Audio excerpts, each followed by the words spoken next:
Niu niu.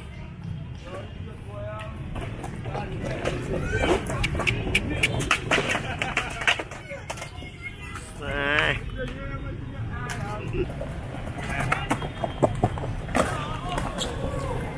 Hay lắm Quân ạ.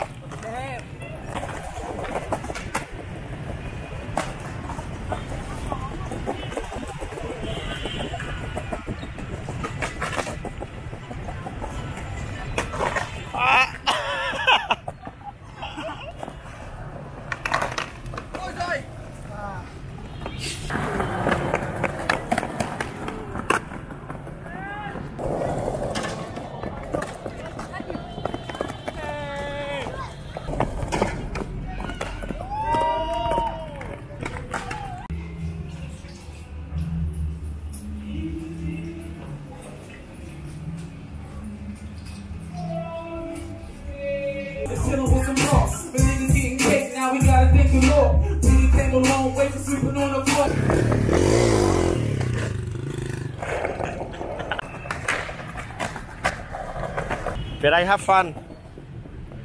Hôm nay có con áo champion đẹp quá nhỉ.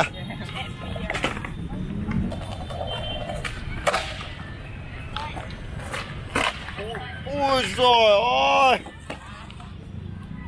Hôm qua uống nhiều quá đây mà.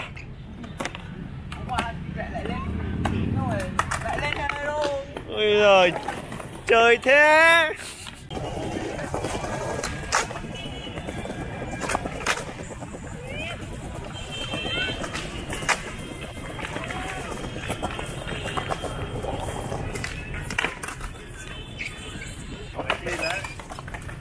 Nói thật là quả lai này quá thời trang về đây ạ.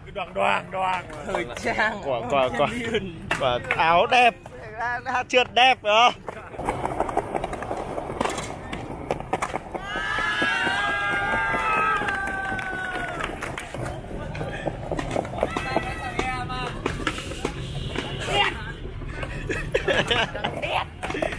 Ai bảo với anh làm thử với anh này thì phải biết làm rồi. Làm nhanh thế sao mà em làm bị ngược à? Em bố láo rồi.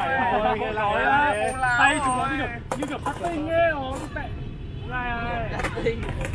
Kiên có lời nhắn nhủ gì cho các thanh niên đi sắp tới đi ăn tất niên nhậu nhẹt thứ không nhỉ? Đã uống rượu bia không lái xe. Em uống rượu bia thì save nhá, saving nhá. Có rượu bia thì cứ nên lái xe đúng không? Rượu bia thì đừng lái xe nhá. Đừng như chết đấy. Đừng như tôi nhá. Harry Potter đấy. Có zoom được vào cái đoạn đấy không? Có phải không? Zoom chưa